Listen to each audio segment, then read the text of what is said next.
So the objectives for this session, we're going to be defining what is biochemistry. We're going to take a quick look at the history of biochemistry. So we're going to be looking at some sciences that actually contributed to biochemistry. I hope everybody's hearing me. At any point you guys are not hearing me, if I'm speaking too fast or something, just intervene.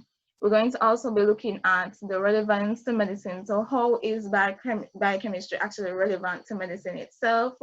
Then we're going to be looking at what are living things, the characteristics of living things, the cells and its components, and the main function of structures present in cells. I think you guys probably should be exposed to cells at this point in time, I believe so. So I don't think that would be anything too tedious, but just in case, we're just gonna go through a couple of things. So first thing what we're going to have to do is define what is biochemistry. So biochemistry, and it's also referred to as biological chemistry, is the study of chemical processes that occur in living things. So all living things have chemical reactions that are occurring in them. So when we eat food and we break it down, that's a chemical reaction that is occurring, and that helps to provide energy when plants take in oxygen and light from the sun and make food during the process of photosynthesis. That is a biochemical reaction. So biochemistry practically looks a lot on, takes a close look at a lot of those reactions that occur whether in plants or they occur in animals. So as I was saying, it takes a closer look at how molecules such as protein, hormones, and vitamins allow biological systems to function and work. It is a laboratory-based science that mixes the concepts of both biology and chemistry. So if you do biochemistry, if you study biochemistry at university level and you leave with a Bachelor of Science or you do some related field, then more than likely you will end up working in a lab, whether in a private industry or a public industry, and that can cover many different things. It can either be a food lab, such as also places like Grace and Seprod, and different other industries like Glasgow. They have a lot of food labs, and they hire persons such as biochemistry in order to test how these foods work. Or you can also work in like medical labs in hospitals or medical centers, and practically your job would be to test for different things in order to diagnose different patients that you would have. So I hope everybody's following so far. So we're going to be looking at the history of biochemistry. So a lot of the history revolving around biochemistry was discovered in a period of history known as the Renaissance. So the Renaissance is a period that took place from the 14th to 17th century, known as the Middle Ages, and involved the rebirth and rediscovery of knowledge. So maybe you guys have heard the term Renaissance before. Maybe you guys have heard the term Renaissance before, but once, sorry, I came out of the slide. Yes, so as I was saying, maybe you have been exposed to the term Renaissance before, but what practically happened in the period of the Renaissance is that you have a lot of new ideas, new ways of thinking, problem solving, and innovation. So that led to a lot of discoveries in what we now know in biochemistry. So let's move on. So we're going to be looking at two scientists.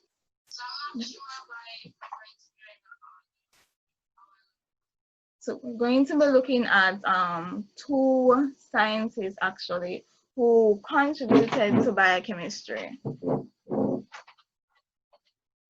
So the first scientist is Antoine van Leeuwenhoek.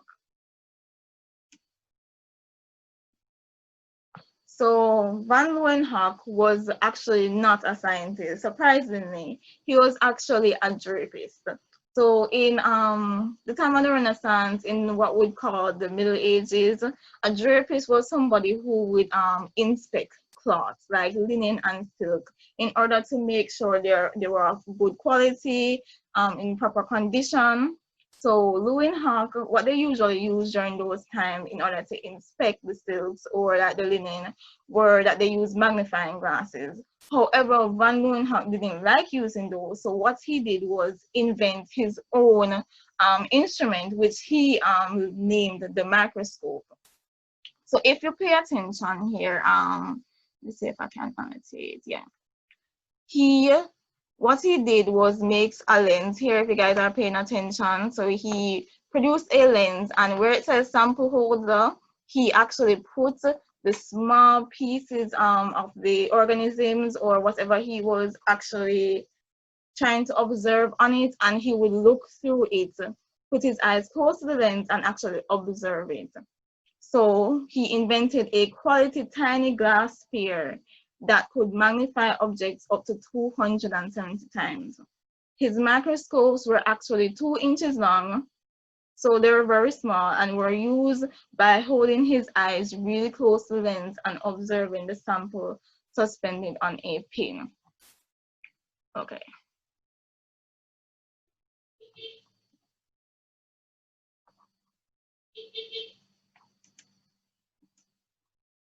Hold on, okay. So over time, by observing using his microscope, he sent his findings to the Royal Society of London. These included work on lice and mould. So Van Leeuwenhoek was actually a very curious man, and even though he was not a scientist or was a part of London Society of Scientists, he did a lot of work and observed a lot of different organisms, and he sent his findings to the society in London, but they didn't pay much attention to him at the time because a lot of other scientists found similar findings at the time. However, it was his discovery of microorganisms that would make him famous. So we're talking about microorganisms, we're talking about bacteria, we're talking about small mold. So what happened is that before Van Leeuwenhoek actually discovered microorganisms, persons were not aware of them. They didn't know that such things actually exist. So what happened is that he actually discovered these microbes or microorganisms by observing pond water. And at the time, he actually named these microorganisms animalcules. So it was supposed to say that they're small animals. So it was the first time in history in which persons were aware of the existence of single-cell species such as bacteria. He also discovered the basic unit of all living things called our cells. So now, because of his contribution, a lot of persons are able to find out more about cells, how they contribute to life of living things overall. So we're going to be moving on to the next scientist called Jan Eisenhower. So Jan Eisenhower is actually famous for actually discovering discovering that photosynthesis, that light is actually essential to the process of photosynthesis. So he set up a few experiments in order to actually figure out this, or actually to discover this. So as it says, he did a variety of experiments and demonstrations which are shown in the diagram. So I'm going to explain. So for the first, use the annotations so I can get like a drawing. So for the first drawing over here that we see, it has 2 jars, right? One jar is exposed to sunlight, this one right here, and this jar over here, which I'm going to say what's called number 2, is not exposed to any sunlight. So once he would realize that the jar that was exposed to sunlight, after a time, the plant would actually use that sunlight with carbon dioxide and the water that was present in the jar and to produce oxygen. And the reason he could actually tell that oxygen was being produced was the presence of the oxygen bubbles, or the bubbles that you are seeing in this jar right here in this area. In the next jar, he realized that there was no form of oxygen bubbles being produced, and then from there he can actually decide and actually interpret that and say, okay, there was light is actually necessary in order for photosynthesis to actually occur.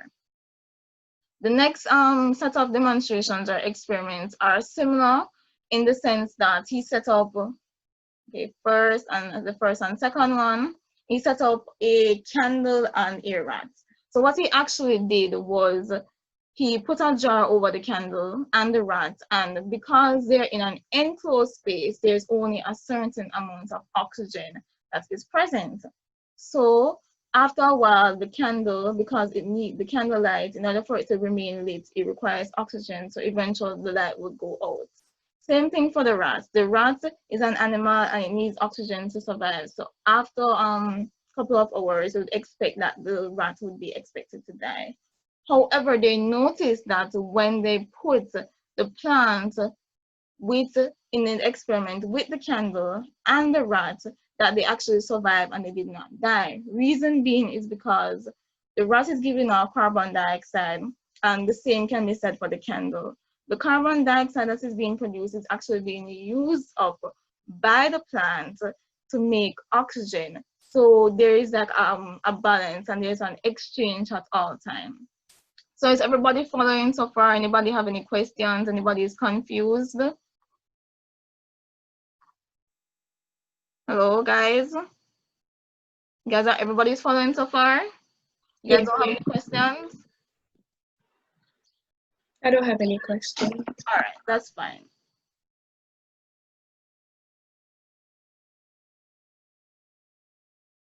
Okay, so, all right, moving on. All right, so let me just clear these off the screen and moving on to the next slide. Okay. Why it stops? Hold on, give me a second, it's not moving to the next slide for some reason. Oh, there it is. So yes, the next topic that we're going to be looking at is how is biochemistry actually relevant to medicine? So it says here that our health depends on the balance of biochemical reactions that occur in the body of living things. For example, photosynthesis and respiration. So if photosynthesis is not happening or respiration is not happening in living things, that is an indication that the body of that living thing is not healthy. So a lot of biochemical reactions, even when we break down food, if we're not actually able to break down food properly, that is an indication that maybe the enzymes that are present in our stomach are not at optimum pH or temperature. There's something going wrong. So that is how biochemistry is actually really relevant to medicine, because a lot of the things that happen in our body are actually biochemical reactions. So remember what biochemistry means. It's chemical reactions that occur in living things. So next thing is also that many biochemical tests are used for diagnosing patients and making treatments. And it says, for example, how we test for diabetes or if someone has HIV are actually biochemical tests that take place in multiple labs across the world. So if persons go into biochemistry, a lot of the information around biochemistry is very practical, and at one point in time you will learn how to test for HIV, you will learn how to test for diabetes using very different glucose tolerance tests. So it is very relevant to medicine because it's able to indicate the health of a person. In addition, it takes a close look at nutrition and the role and functions of certain vitamins in the body. So while a lot of the information that you learn at the high school level, really dealing with biology, has to do at a cellular level, where you're looking at cells and different organisms, and you're looking at systems and different organs. What biochemistry really does at the university level is look at these systems, look at these organs, look at these cells really at a molecular level. So you're looking at how these vitamins, how these things that you actually intake into your body, how they're broken down step by step, how they actually impact your body, your body's health, and their role and their function in your body overall by extension. So moving on, we're going to actually be defining living things. So what are living things? So living things are basically anything that can be considered to be alive, such as plants and animals. So all living things are composed of cells and they have certain characteristics. So we know that one thing that we can use to define a living thing is that it is composed of cells. That is one thing, and these cells have carry out specific functions. So we're looking at some characteristics of living things. So all living things are known to be able to reproduce. So plants will produce more plants, flowers are able to produce more, animals such as dogs, cats, pigs, horses are all able to reproduce, and so the same thing can be said for humans. Eating or nutrition, all living things must intake something or be able to actually produce their own food. So in the case of plants, plants are the only living things that are able to produce their own food, but they take that food that they produce and break it down in order to actually survive and produce what we call energy. And the term that we actually use for energy at the biochemistry level is ATP. So living things also respire or breathe. So we take in oxygen, and that oxygen is circulated around our body and taken up by different cells, tissues, and it's used to break down the food or the glucose that we take in, and it's used to produce energy in order for us to do certain tasks, in order for us to run, jump, talk, just think, basic human function. So excrete. Because we take in food, that means that we should also have to let it out as well. So we excrete in multiple different ways, whether it be we're letting out urine. Also, when we sweat, we also excrete as well. So humans and animals can do so in different ways. When they mean sensitive, this is another characteristic, is sensitive, meaning that us as human beings, both plants and animals really are sensitive to different, what they call stimuli in the environment. So we react to temperature, we react to sound, react to light. This is what they mean that we're sensitive. Movement. Both plants and animals move around. Plants do so in different ways. So plants will move up from their shoots and move down using their roots. So this is the characteristics of living things, and all living things possess these characteristics. Okay, so we're going to be moving on to cells. So cells, what are cells?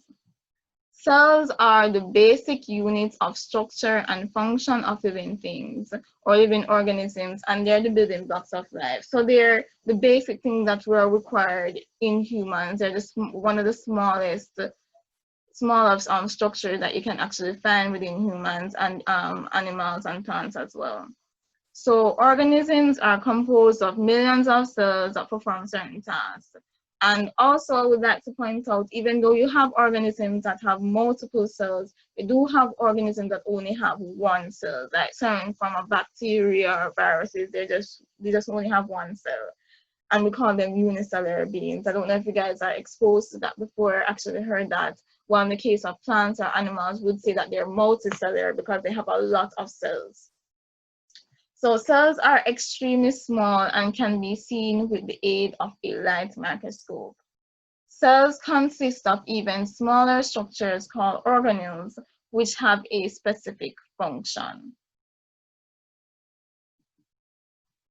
All right, so what we're going to be doing today is looking at animals and plant cells, and also looking at their differences really and the different organelles that are present in animal and plant cells. So as you see, there are lots of different structures that are present in the animal cell. You have the cell membrane. There are some other ones that you don't necessarily have to pay attention to at this, not necessarily like the lysosome, and the centrosome. You don't necessarily have to pay attention to that, but the other structures are very important.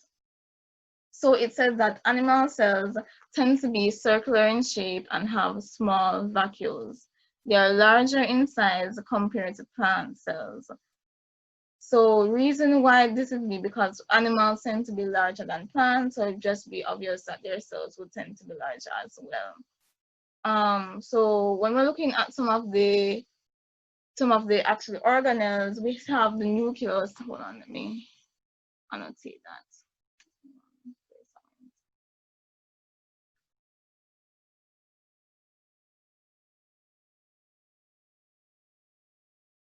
Okay, so we have the nucleus right here, and this would practically be the control of our cells. I don't know if how many persons are exposed to this before. So this is the control of our cell that actually controls everything that happens in the cell, and this is where our DNA is stored. So I don't know how many persons know what I mean when I say DNA, but it's practically saying the makeup of different human beings or organisms. So say like how we have fingerprints, and we're saying that everybody has a unique fingerprint, everybody has a unique DNA. It's just to you. You don't nobody has the same type of DNA that you have. And then we have what we call the vacuole, and this vacuole right here is actually responsible for storing some of the food that we actually have in our bodies. Next, you have this other organelle here called the mitochondria. And the mitochondria is actually referred to as the powerhouse of the cell, because what the mitochondria is responsible for doing is producing energy. The next one we have is the cytoplasm. So the cytoplasm is actually responsible for, it doesn't actually have a specific function, but a lot of the metabolic reactions, a lot of the chemical reactions that take place in the cell or in the body take place in that area. So it's just the whole of this gray area right here. And all the organelles are actually suspended in the cytoplasm. Then we have the ribosomes, and a function of the ribosome is that they're responsible for making protein. They synthesize or make proteins that help to have different functions in our body. So.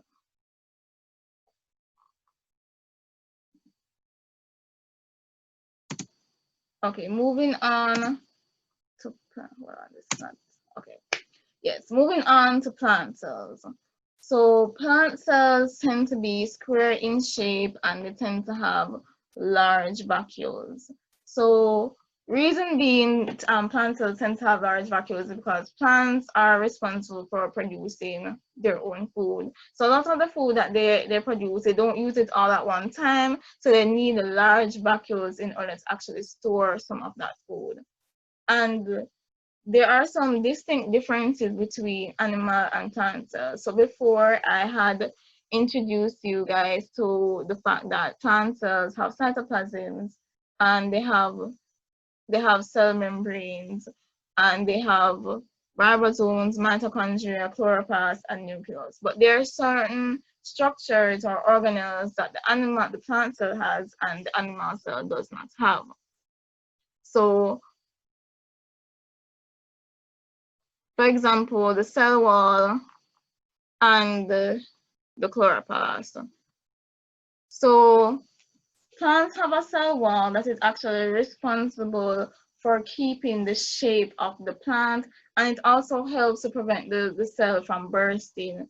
And this is important because if plant cells are suspended in water, then they won't easily be able to burst because the cell wall is able to hold in the structures of the cell to prevent it from just bursting and overflowing.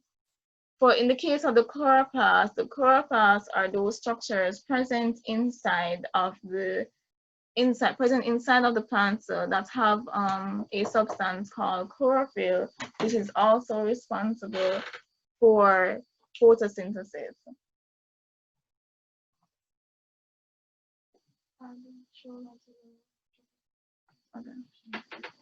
Okay.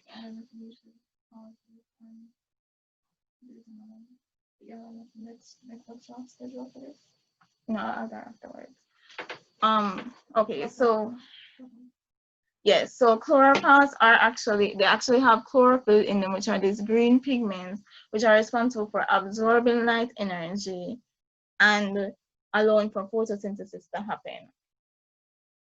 So we need to actually be able to distinguish between what are the difference between plant cells and animal cells. So as I said before, animal cells tend to be larger. They have small vacuoles because they don't need to store as much food compared to the plants, and they don't have cell walls, and they don't have chloroplasts. They wouldn't require chloroplasts in the case of the animal cells because animals don't make their own food. They consume other animals or plants in order to get their food, in order to get their energy.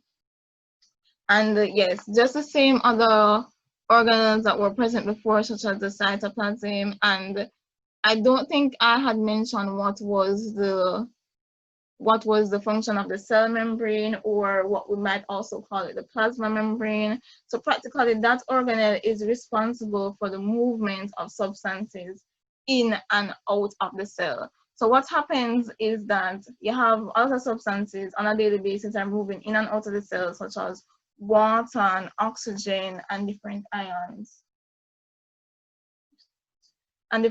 So what will happen is that the cell membrane is actually responsible for keeping certain substances inside of the cell and certain substances outside of the cell. So we're practically wrapping up now. We're going on to the last slide. Just let me clear off this. Fine, so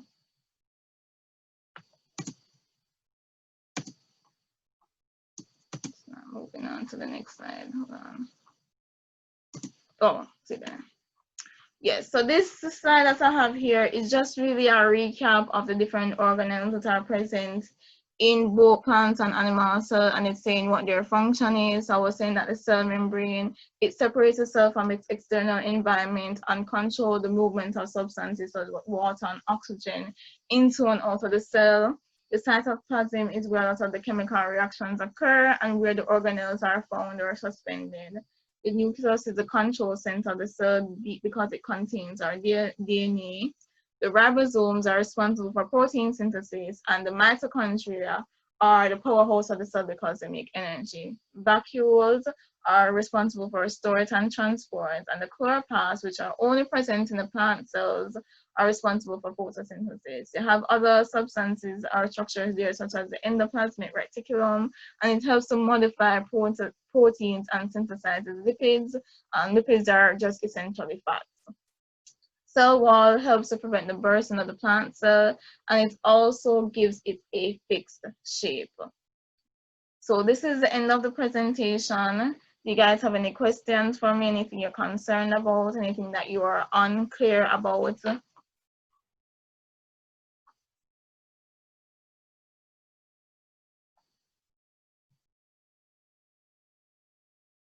No? Okay, I said no. All right, you're supposed to be having your next presenter now. Shola, and she's supposed to be presenting on, I believe, scientific sampling methods. Yes. So I'm going to add her into the breakout room. That might take a few seconds, so just bear with me, guys, if you don't hear anything.